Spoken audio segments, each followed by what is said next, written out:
Okay. Okay. Okay. Welcome everybody to Cornwall's Conversations, which is a program that we put on so you can meet people from Cornwall. And today it's going to be Frank Way and Francis Boswell. I hope you know them both, but if you don't, you're going to learn who they are today. They are two cooks in Cornwall, and they will tell you why they're not called chefs. And I'm not going to tell you anything else about them because they're going to tell you about themselves. Welcome, Frank and Francis, and take it away. Thanks, Jane. And enjoy yourself.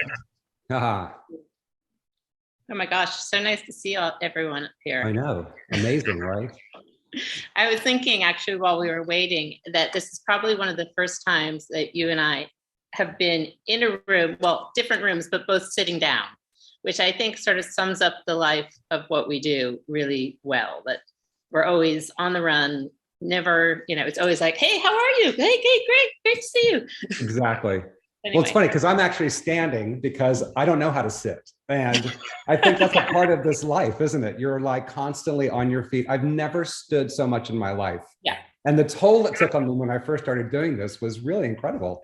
I shed like 15 pounds and it just was a completely different way of living, of being. Yeah, absolutely. It's funny because I always think at the end of a day of shooting, the moment I sit down, the day's over. Yeah. You don't sit for lunch because then you have to get back up. You're up the entire time. So that's exactly right. Funny to see that. So Francis, let's start. Why don't we talk about ourselves for a minute and just give everyone some context. So I'll ask you a series of questions. Okay. And you can ask me a series of questions. Okay. So, interestingly enough, we both have these very varied backgrounds. But I think what's most interesting to me is that you and I actually worked together for about a year when you were at Martha Stewart, and I was there for about a year producing the TV show. Right. And that was kind of how we got to know each other, which is funny that we're back in this new world and this new paradigm of being together, but not being together. Right. And we're neighbors. And it's so ironic to me that this whole thing has kind of like come full circle. So what happened to you in the past 20 years, when I knew you 20 years ago? What happened? What happened to me? Lots of things happened to me, but still always a thread of food. So when we were working together, I was at Martha Stewart as a food editor, and Martha had started her TV show, and I was sort of sent up. I felt like some little experiment. Exactly. What would happen if you took a person who knows food, but doesn't even own a TV and have them work on the TV show? And, which sort of speaks a little bit to Martha's genius in that she wanted to do a show that was completely different. And so having someone who knew absolutely nothing about TV was the way to do it. Yeah. For better or worse. It was definitely not a total success on her part, and certainly not on my part, but Sure. It was fun, and it was one of those things where you just learn on your feet, always constant incoming, constant, can you solve this problem? Can you do this? Oh, and by the way, as part of your job of food editor for TV, you're going to cook for Clinton, who's coming for a Democratic fundraiser, and it's going to be 500 people, and you're going to lose all access to the kitchen when they come in and search for bombs. I mean, I kid you not. Oh, I know. And it was just one of those moments where you thought, okay. And I will forever remember getting up at like 4:00 in the morning and driving from the city, for the beginning of this day, just thinking, if I survive today, I'm going to be okay. Yeah. So but that's kind of what it was, wasn't it, back then? I think it was just a bunch of amateurs putting on a TV show. Yeah, absolutely. None of us had any idea what we were doing. I mean, I just remember, and then, the people who were not amateurs were the guys who, the director and the producer and the people, who ran the cameras and all of that.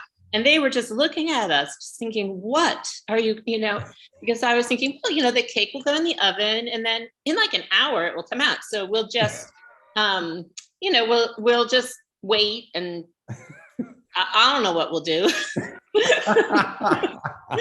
But we'll figure it out. Maybe we'll make the frosting in between that. Yeah, well, that's what. Oh, that's a good idea. Yeah.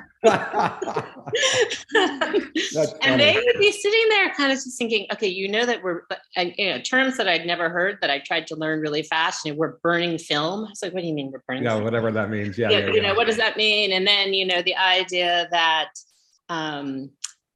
all of these guys worked for the union, and so they had to have hot meals at certain times. And Martha thought, oh well, we can just serve BLTs at whatever time. And no, you cannot. You can't do that.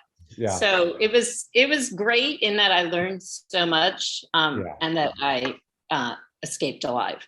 So anyway, and I do think it was a great jumping off point to do lots of different things and to figure out what you're doing as you go, because I don't think any of us really know what we're doing until we're doing it. So that might be the theme of today, isn't it? I mean, it's sort of like, when I started there, I had just been fired from a job at Saatchi & Saatchi. And I remember, and I left the office just completely dejected. I was like, oh my God, I just lost my job. Right. And I deserved to get fired. I was really terrible at it. And I ran into Stephen Earle that afternoon. Oh my gosh, okay. And he said, what are you doing? And I said, I just lost my job. Now, Stephen, for everybody who doesn't know, was the style director of Martha's sort of brand. And he worked for the magazine, but he oversaw all of style. And he said, what are you doing? And I said, I just lost my job. And he says, great. Why don't you come work with me? You can produce the TV show and be the style director of the TV show. I'm like, okay. And that's kind of how life is, isn't it? You just sort of figure it out. And that's the fun of it, Right. And which is probably why you were the perfect person for it, because, you have like enough of the skill sets to know that you really don't know, Yeah. But it was also the magic of the place. I think that's why everyone who worked there looks back pretty fondly, despite all the insanity and everything else. You look back because, I don't know, I still consider myself sort of, class of 1994 from It's definitely, if I have a graduate degree in anything, it's or from anywhere, it's MSL 1994. There you go. Exactly. I 96, maybe. I love that. But it did launch 96. But it launched us, like it launched sort of an opportunity for us to become whatever we wanted to be. Right. I left there and I continued working in television for a while because I loved the medium and I loved the collaborative aspect of what it is to put on a TV show. It really requires so many people, and there's not one person who's responsible. Right. And what I'm finding now is that my life has come full circle, and that's exactly what it is to do a restaurant. No one person is doing it. Everyone is doing it, you know, and so we're all dependent on each other, and hopefully, I'll get the machine right. And this place will be successful and it'll work, but absolutely. We'll know in a couple of months. Right. Do you feel like opening Frank's and now opening this restaurant was something you always had in the back of your mind, or is this just it came out of your different circumstances? Like it's a little bit like running into Stephen on the street that day. Right. I think I'm the kind of person that always says yes to an opportunity.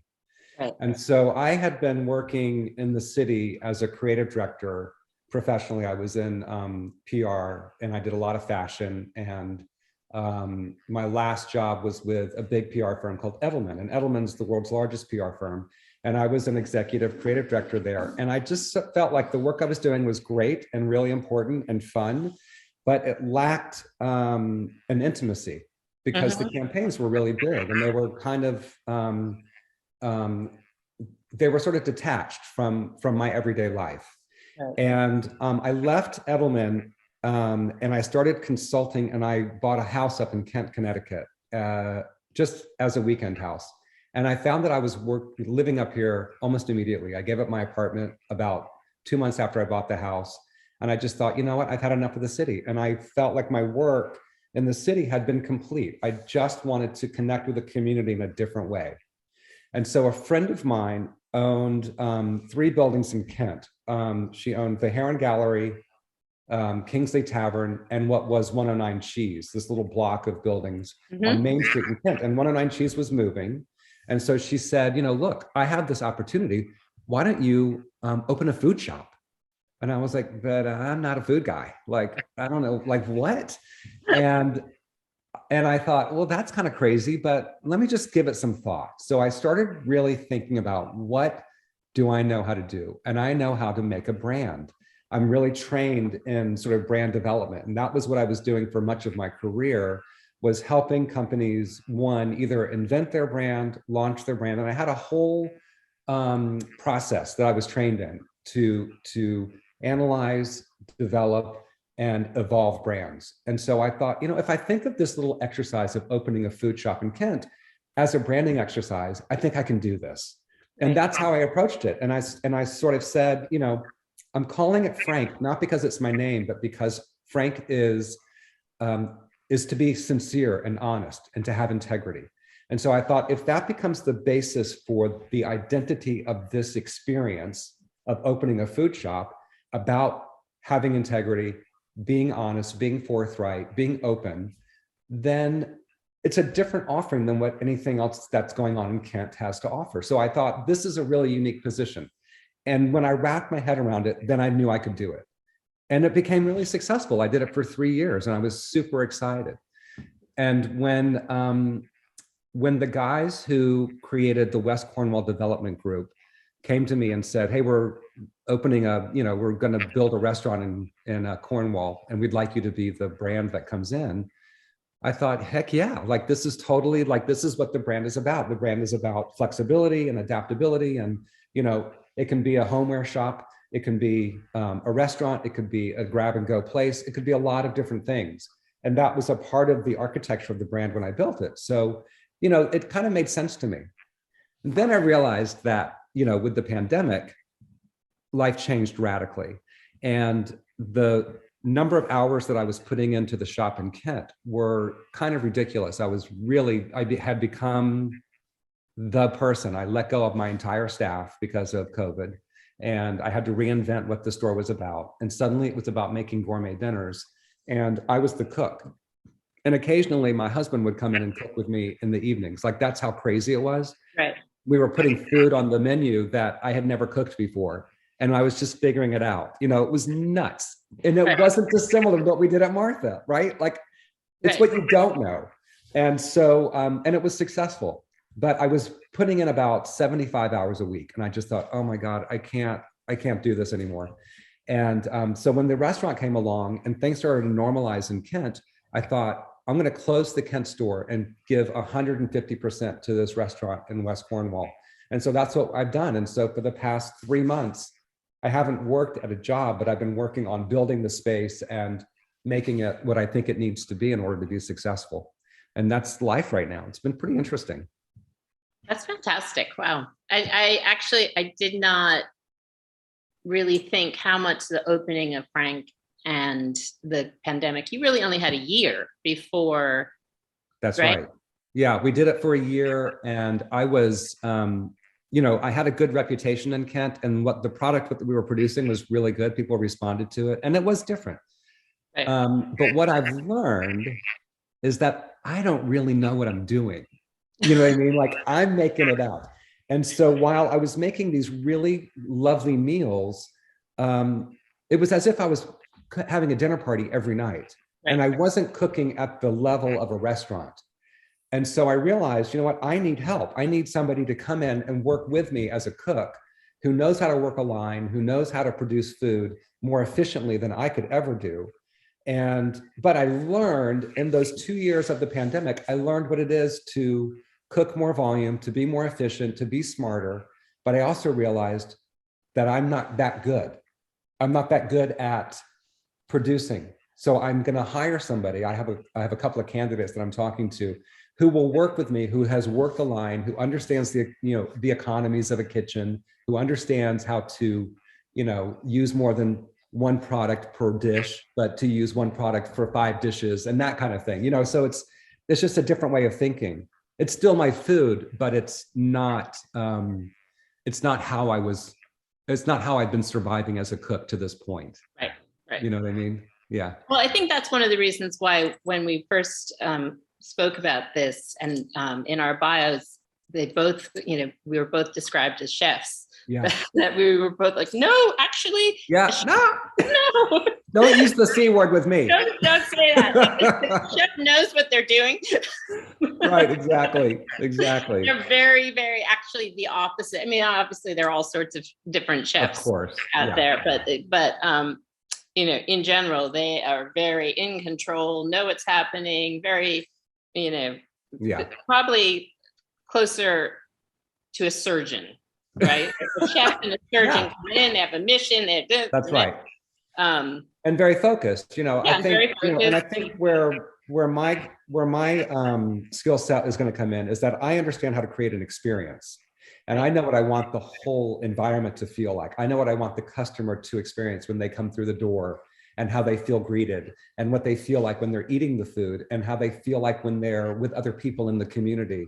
And so for me, that's what I've done all my life. I've always created communities. And so this is a community building experience. And I think that's really the experiment of Frank Food in West Cornwall, is that this is going to become a community experience. And so that's super exciting for me, but I think it's also really exciting for the residents and the people who don't have that option now. So it's pretty cool. That's fantastic. It's a perfect place, the Tuesday potlucks at Cream Hill Lake. Yeah. There's something about those potlucks that are so magical.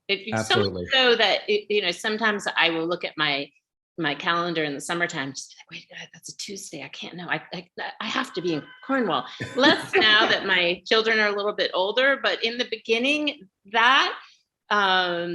those potlucks were magic, and the friendships that came out of them really, I feel like, speaks to the power of food as a community building. For sure. Is probably what I love more than anything about food. I mean, I like good food, but I love the way that food makes people talk to one another. Yeah. In a way that nothing else does. Right. I'm going to take one break really quickly, Frances. I'm going to actually pick up my computer. There's a lot of chatter that's going on in the sidebar. Oh, okay. People are curious about the space. Okay. So I am, in fact, calling from the restaurant, and it is a construction site. So I don't want anybody to sort of think, oh my God, this place is a dump. It's really beautiful. So I'm going to do a little walk around really quickly. Yeah, absolutely. And give everyone a tour, because I'm super excited, and I hope that you guys are too. So we're going to start by going outside first, because one of the things that's most interesting to me is this big deck. And what's cool about it is that it faces the river, and it seats about 40 people. So that's where we're going to start all of our outdoor entertaining. And you're going to walk into the restaurant through this door. I don't know if I'm doing a horrible job, and this is like the Blair Witch Project, but you come in, and I'm going to walk over this air compressor, which hasn't been attached yet. And you have sort of the coffee bar and the reception. And then you have what will be the restaurant. As you can see, it's just full of chairs, but there's going to be a banquette. And then the bar is being built. And then it has these fabulous windows, and a couple of tables will go here. We're going to have a big community table. I think we're probably going to be able to get this place open maybe sometime by May 1st, if the kitchen gods work in our favor. But I'll take you into the kitchen, which I think is really exciting. And the kitchen is, it's a good old kitchen, it's new equipment. It's going to be super efficient. And I'm really excited. That's kind of the preview for now. There's not a lot to show in terms of furniture and stuff, because it's all sitting in storage. And we'll start to, dress it up and put lipstick on this pig real soon. But I think it's going to be fun. And I hope that I hope everybody got a sense of what the space is and what it's going to be about. Wow, it looks amazing. Yeah, thank you. And So, it's designed by a local architect, Eric Tietz, who this is the carriage house of the beloved Pink House in West Cornwall. So the property is an L-shaped property. The Pink House, is now painted pale yellow. Eventually it's going to be painted white. right. And it will at some point accommodate retail or some sort of business. But there will be a relationship between the carriage house, which faces Lower River Road and the river, and the big house. Somehow, I don't know what the businesses are going to be yet. We're still kind of working through all those details, but it will hopefully become kind of a hub of some sort in town. And you're thinking cool. It will be open all year? Yeah, it's going to be a year round. We're going to start by doing dinners on Thursday, Friday, Saturday, and then we'll do a full brunch on Saturday and Sunday. And that's just to sort of get our sea legs. And then once we get comfortable and we can start to produce volume, then we'll extend our hours. We'll probably start doing a breakfast and a lunch service and possibly look at doing 6 days a week as opposed to 5. And, we just sort of have to see what the market will bear. But I think that there's enough interest and enough need in this area for us to be able to keep it going 6 days a week, but we'll get there. Right. Wow. So that's that. And so now let's get back to you, Frances, because I want to understand something. We have a mutual friend, Sid, Yes. and, she's a food stylist and you're doing food styling now. So can you talk a little bit about that and what that even means? Because I don't think everyone knows what a food stylist does. Sure, absolutely. And sort of how you got there. What? And how you got there. Because you went how from, I got there. Yeah. Well, how did I get to food styling? I have cooked pretty much my entire life. I loved cooking from a really young age. I had a grandmother who was a really very good cook. And then I had summer jobs that were all about cooking. And it's just something I absolutely loved. I think because of that, I knew pretty early on that I did not want to work in restaurants. I was going to ask you if you were available, but anyway. No,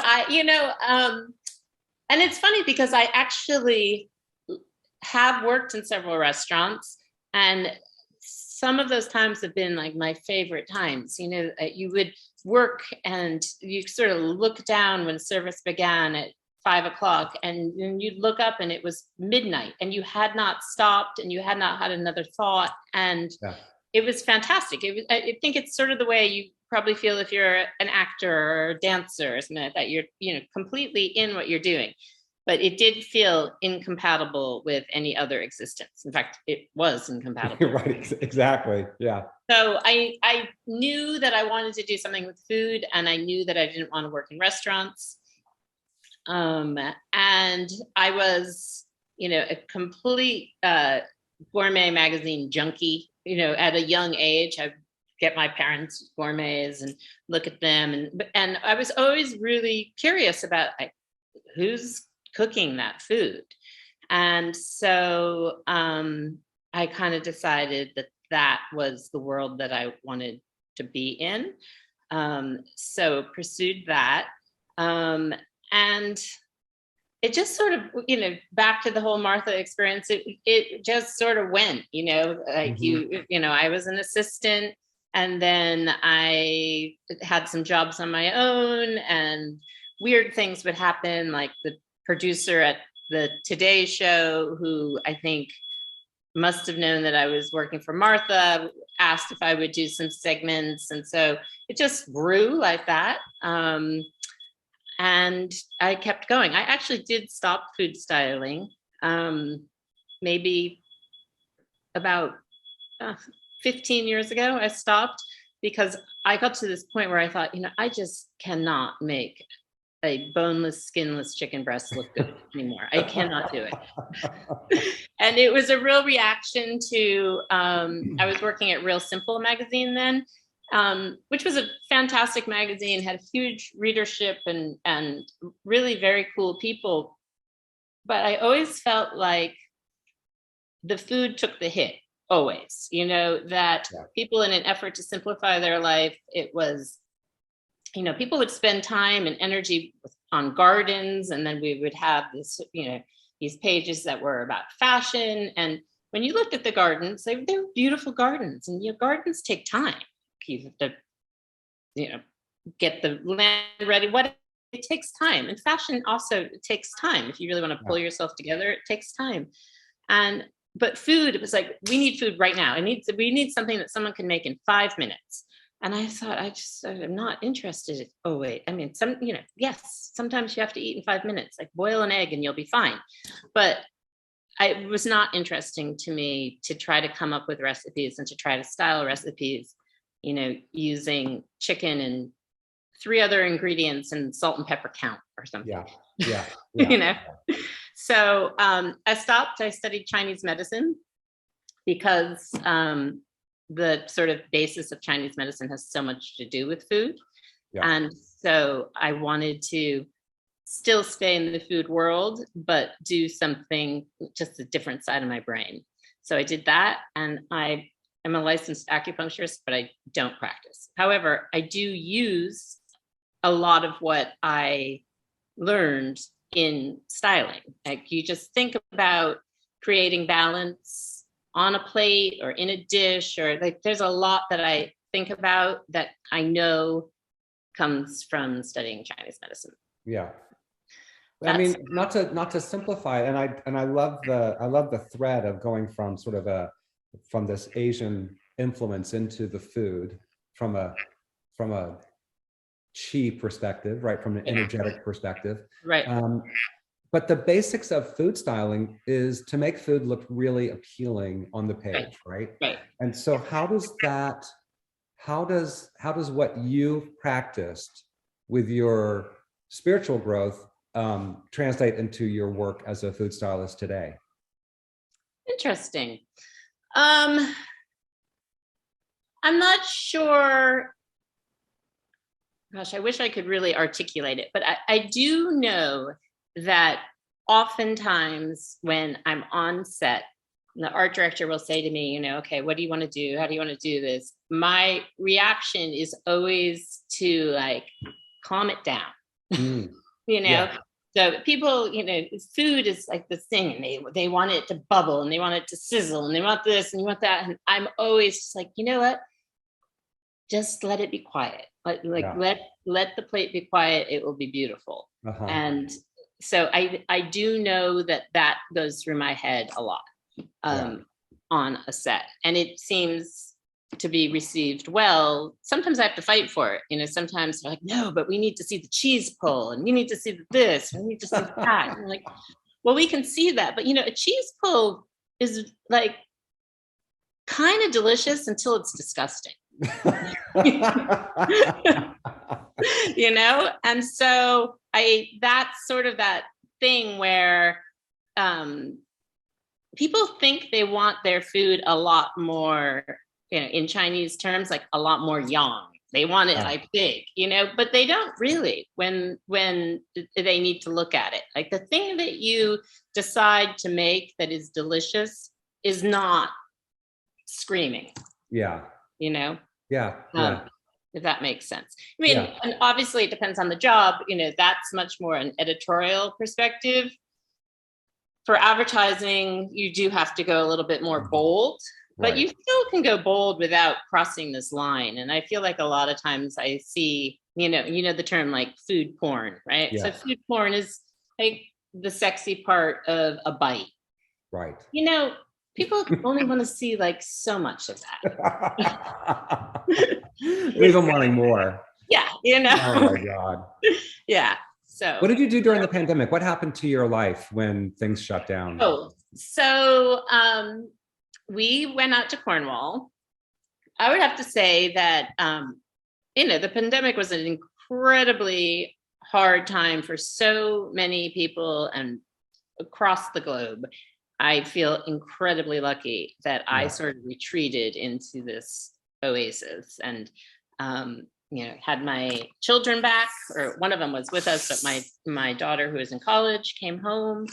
And, it's one of those moments where after you've dropped a kid off at college and you just think, oh my gosh, like all the stupid things that we fought about, or all those, just all those moments where you're just was sort of like hoping the moment would go away, you realize you're never going to get them back. And then in a weird way, I got them back. Like all of a sudden my daughter was back at the dinner table. So that was fantastic. From a work perspective, I actually stayed really busy. There was the first sort of weird 2 months where I thought, am I ever going to work again? Which was scary. But after that, it became, I was pretty busy. And it was one of those nice moments where, you work in teams on a set. There's a art director, a photographer, and then there are a whole bunch of assistants and this and that. So we worked in very small teams, and it was actually a very gratifying moment for me because, I work in a really it's a very of the moment industry, right? So they always want the newest and the chicest and the coolest and the this and the that. And like, as you get older, you're not the newest and the chicest anymore. But during the pandemic, what they really needed was someone who could do the job. Right. And so that was kind of a nice moment for me because, it's like, well, can you do this? But can you do it without an assistant? And can you do it, can you style ice cream outside, instead of in an air-conditioned studio? So it was nice to be able to say, well, actually, yes, I can. Which brings full circle to Martha, who, once told me to like drive a wedding cake in the shade in the car. I said, but Martha, like, how am I going to get this cake? And she said, well, drive in the shade. So I was like, okay, I just need to set up some shade. And I can style this Haagen-Dazs bar, no problem. No problem. Absolutely. That's hilarious. So that was COVID for me. And then I just enjoyed being in Cornwall and that life, which is something that we've always toyed with. Do you fully commit to moving to Cornwall? Casper was working upstairs. His life kind of continued more or less the same way, although I think he fell more in love with Cornwall than ever. Just really enjoyed that rhythm and not picking up lunch and eating at his desk and that kind of stuff. So anyway. Definitely a weird time, Yeah, absolutely. Like a very strange time. But from work, I think that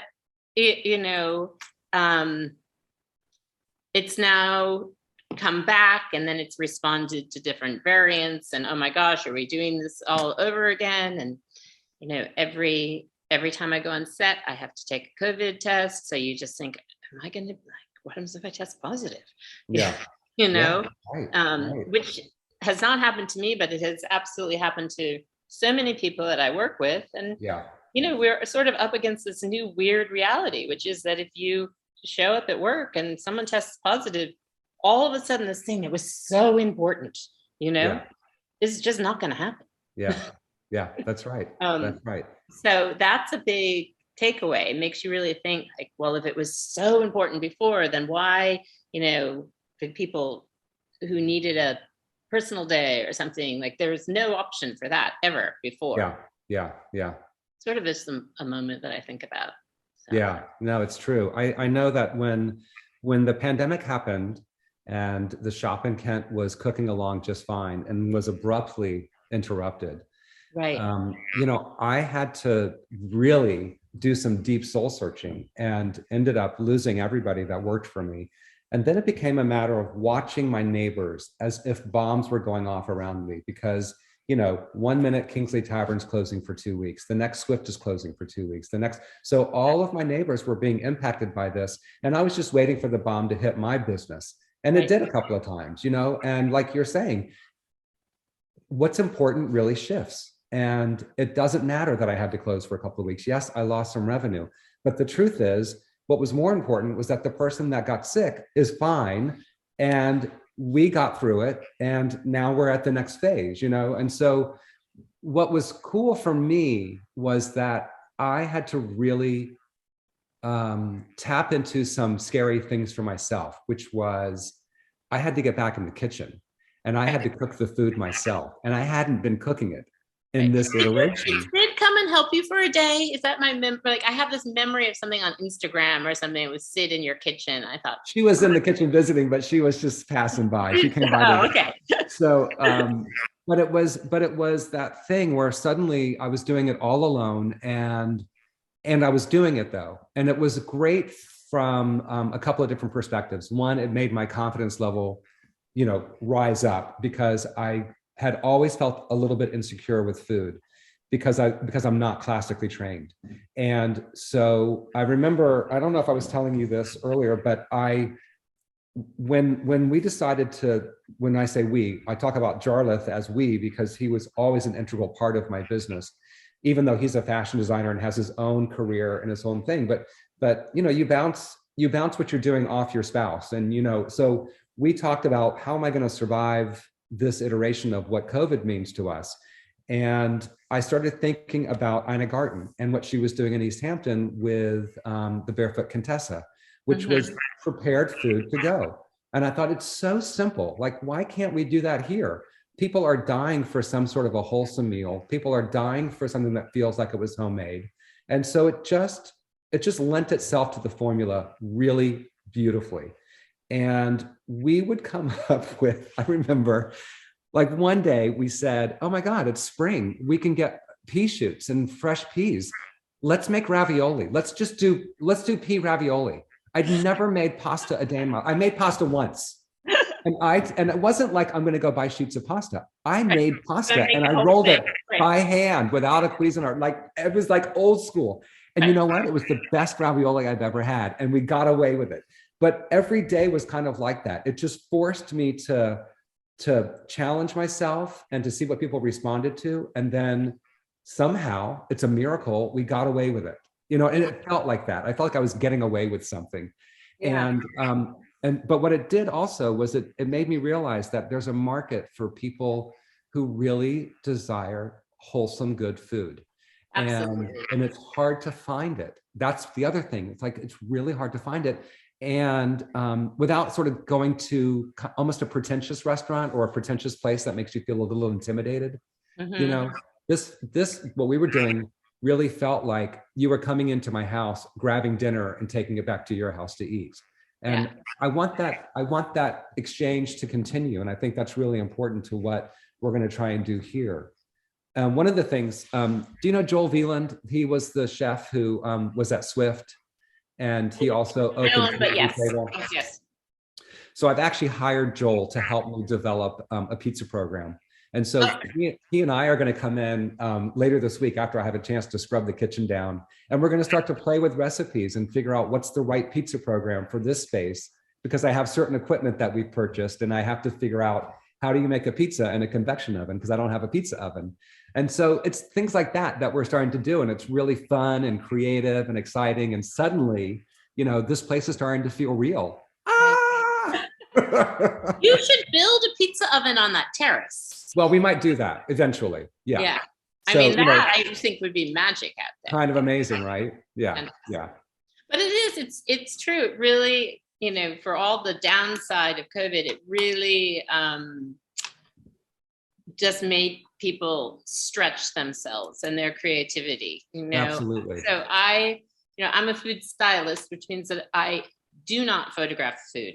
Everyone's always like, so you photograph the food? Like, no, I do not photograph the food.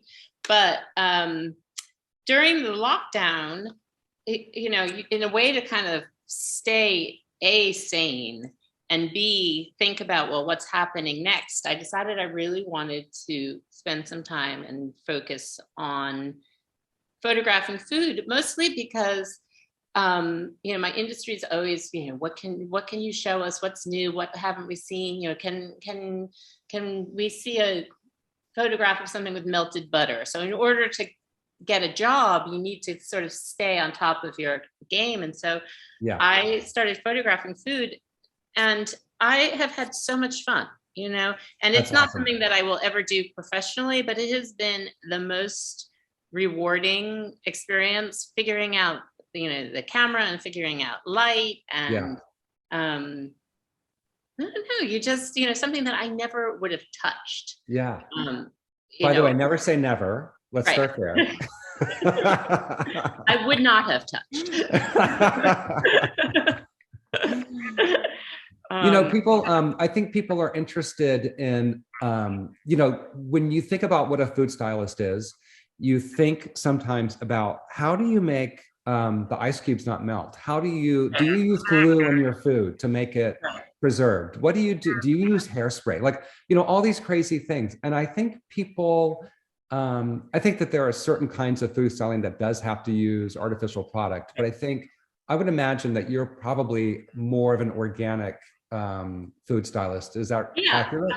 I definitely, there are tricks to the trade, which obviously you have to know, but in general, if I can make it real, I will, if I can, or if I can augment something by also using something real, and this, I can tell you a really gross story right now, but I just did a job that involved air frying pork chops, which, do you have an air fryer? I don't. Okay. Neither do I. I've never wanted an air fryer, but all of a sudden I had to air fry pork chops, and the client had a very, I would say, ambitious take on what an air fried pork chop would look like, because the part of the pork chop that fries when you fry something is the fatty part. It is not the choppy part, right? And so they had in their head that it was going to be this beautiful, and they didn't want it breaded. They didn't want anything. There was nothing that they wanted on it that would allow me to not worry about the fleshy part. Yeah. So this was a job that was on location, and so I had actually roasted a chicken the night before in my Airbnb, so I'd have something to eat. And I took my roast chicken and I skin graft the nice chicken skin. Okay, that's disgusting. I know. I skin graft it onto the pork chop. Awesome. There's your augmented reality right there. Yeah, exactly. And I thought, okay, I have not hairsprayed it. I have not put shoe polish on it. Anyway. That's awesome. I love it. But I do spend, it's funny. I don't think I know how to do this well enough, but if I pick up my computer and walk it around my apartment, can you see the cakes that are lying all over my apartment right now? Well, it depends on how you hold the camera. All right. Well, like this. Are you going to show us something? Do you see cakes? Can you guys see cakes? Oh, yeah. Point down a little bit more. So you have some sheet pans. Yeah, sheet pans with cakes on them. Okay. Yeah. So they're all over my apartment right now. Cookies. Oh, look. Oh, yeah. Cookies. Okay, here's another. This is called a German chocolate crater cake, apparently. Okay. Yum. Then over here, I have cooling. This is a pumpkin cake. Nice. And a lemon poppy cake. And these are all cakes that I had to make today. And are you doing that because you're testing recipes, or are you? No, I'm styling for a job starting. You're going to style those. Yeah. Got it. So, but they don't look very good right now, And so I think it's interesting to see that these cakes are just your basic cake, and That's that right. tomorrow they will be styled, and it will be all about how the frosting is applied, and what it's served with, and that kind of stuff. So anyway, I just thought it was funny because that's great. I love that. I think that's really helpful, because I think it is a bit of a mystery. Like, what does a food stylist really do? And this is what you do. Yeah. You make food and you make it look beautiful. Yeah. I consume or buy a huge amount of butter. I've never seen so much butter as what I have in my apartment. Don't even get me started with butter. Oh my God. I was butter phobic until I got into this business. I'm like, butter is my best friend. I love me some butter. What has been supply issues for you? Because that must have been a big one. Well, you know what? I haven't had any food supply issues, but just getting this place open, it turns out apparently that there is a glue used for refrigerants that is stuck in supply chain. And so I just got my walk-in installed 2 days ago. It has been 6 months in the making. Oh my God. So that kind of thing, like weird things.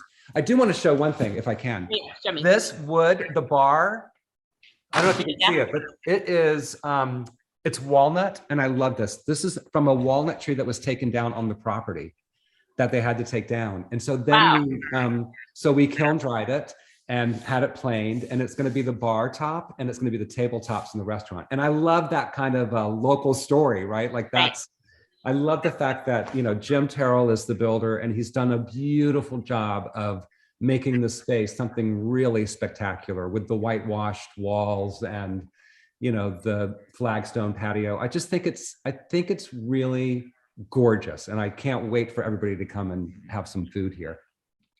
I can't wait to come see it. Very exciting. Jane, are we supposed to be opening up to some Q&A now? Is that what we should do? Okay, you're on mute, so see if The you answer to that is yet. I'm now unmuted. Okay. We have some questions, and someone says, I guess let's talk about menus. I think they want to hear, what do you do when you're stuck? You've been cooking for so many nights in a row, so often with people who have young children. It's dinner on the table, dinner on the table, dinner on the table, and they hit a stop sign in their brain. And they would like to know some ideas about how you restart your brain at that moment, if you have any answer to that question. Frances, as a mother, do you want to tackle that one? Oh my gosh. You know, I feel like, I don't know. I mean, dinner, I have had to rethink what dinner is. And I'm really lucky that my family is very supportive and appreciative of pretty much anything that we have for dinner. So, you know, I definitely grew up in a household where dinner was an event. Yeah. I mean, not an event, but like it happened. But it happened. It happened every night. Not only that, it happened at 6 or it happened at 7, but it was the same time. Yeah. And you know, and the table was set with the same dishes, and there was a real ritual to it. And we definitely always have dinner. Sometimes it is things that I bring home from a shoot, which my kids sometimes are very suspect of, especially if I'm not eating it. Is that grafted chicken skin? Mom, is that grafted chicken skin on that pork chop? Come on. Mom, is it good? Why aren't you eating it? And I think, you know, I would never serve them something that was not good, but they have to understand that this thing has been stressing me out all day long. And the last thing I want to do is eat it. Yeah, right. You know, so those meals, oftentimes I bring something home from a shoot and then I let it, like, give it a day or two to sort of like let it not be quite so fraught in my mind. Yeah. But you know, we cook just simple, fast things. You know, there's not a lot of has to be a meat with vegetables. You know, we often have a salad, or we have eggs, or we have, you know, cold roast chicken that then becomes soup, or, you know, I think the biggest challenge, I think, for cooking, and I say this to a friend of mine, is for a home cook, obviously different than a restaurant where people want to go and like kind of escape the mundaneness of having to think about it all the time. But it's about being in the cycle, right? So if you have to start every meal from scratch, that's a lot of work, right? If every meal, oh my gosh, what are we having today? Oh, well, we're having this, we're following this recipe, and we're getting these ingredients. And you're exhausted before you've even started. Whereas if you just are sort of always, there's something, or there's rice left over from last night, and then there's some chutney that was from an Indian meal, and then there's this, you know, and then you just sort of keep layering something on. It can be delicious, and it can be healthy, and it can feel sort of new, even though it's just sort of always something on rotation. I guess that's what it is. We always have something on rotation. Yeah, that's interesting. You know? We have and I'm a big believer in condiments. Oh yeah, for sure. For sure. Yeah, condiments are the way to go. Have a couple of really good condiments, and you're fine. We have a slightly different approach in our house. We really push ourselves as cooks, and Jarlath is a really talented cook as well. And so he is constantly, we're both like diving into Epicurious, diving into the New York Times Cooking, diving into Food 52, always trying to find new recipes and new ideas. We end up kind of going back to what's safe and familiar. Right. But the fact that we're constantly reading and looking and pushing ourselves will inform some of the decisions that we make in our familiar territory. Right. Absolutely. Yeah. You know, like I never knew what to do with fish sauce. Ew, but I love fish sauce now. Like, it's so amazing. Yeah. And it's such a great tenderizer and such a great enhancer to poultry. You know, I had no idea. And, you know, that's just a part of like reading and figuring it out. We made a brisket yesterday that took, you know, 5 hours, and it was really fun because, you know, I hadn't done a brisket for a long, long time. And I thought, oh, you know what, it's not that different than short ribs and braising and the whole thing. So, you know, I'm learning a language, and I can apply that language to many different foods. And so cooking becomes a little bit more of a familiar adventure, but it's still an adventure, you know. Right. I fail. I guess I distinguish for myself, you know, your sort of weekday dinner where you just want everyone to have like a moment to sit down and collect themselves and have a nice, you know, have a nice break from whatever's going on. And cooking, you know, sort of experimenting or having friends over for dinner or that sort of thing feels different than just your, totally. Of course. Your sort of dinner on the table somewhere between 7 and 9. I'm so looking Pretty good odds. Was that Jane?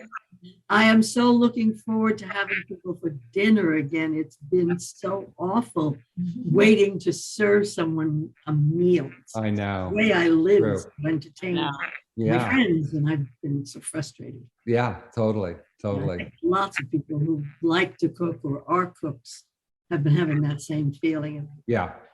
You hit the icebox and you want to cook something different, and you want someone else besides my husband gained weight and lost weight and gained weight and lost weight in the pandemic.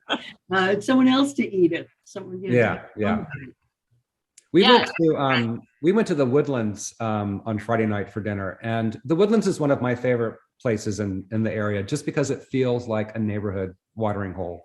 And we always go. We always sit at the bar. And we've gone, you know, we've watched as they have reacted to COVID and how they have reacted to the death of the owner, and now they have new ownership. And for the first time, probably in 2 years, it felt like COVID wasn't around anymore. And there was an energy, the tables were full. There was sort of a happiness in the place that I hadn't felt going out in a really long time.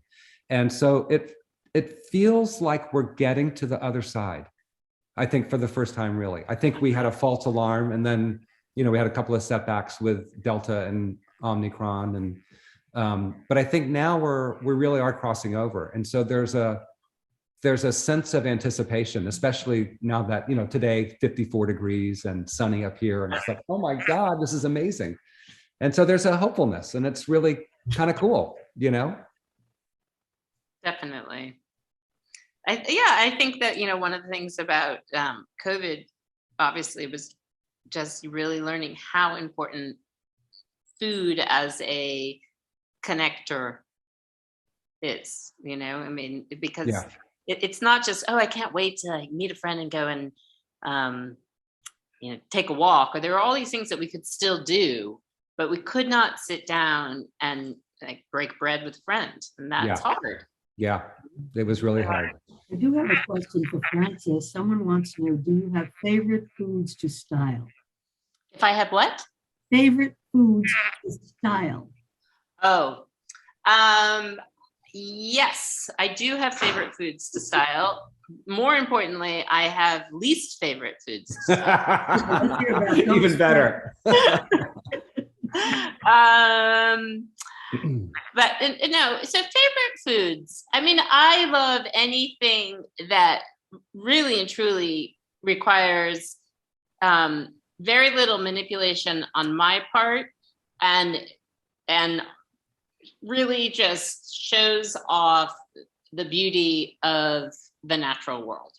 so like anything that is heavy on fresh produce, it's amazing how beautiful like a little tendril can be. It's kind of crazy, but so that sort of thing, anytime I can just like hunt and gather absolutely beautiful ingredients and then have that do the work, I love. And my job then is really about getting the ingredients, procuring the ingredients, and making sure that they stay pristine between whenever, before the shoot. Right now, my refrigerator is full of lemons and limes that I was just in Los Angeles last week.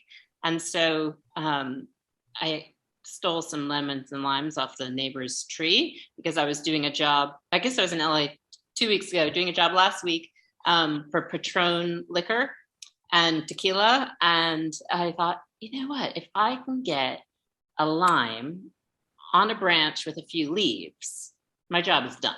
Doesn't really matter what else is happening. So true.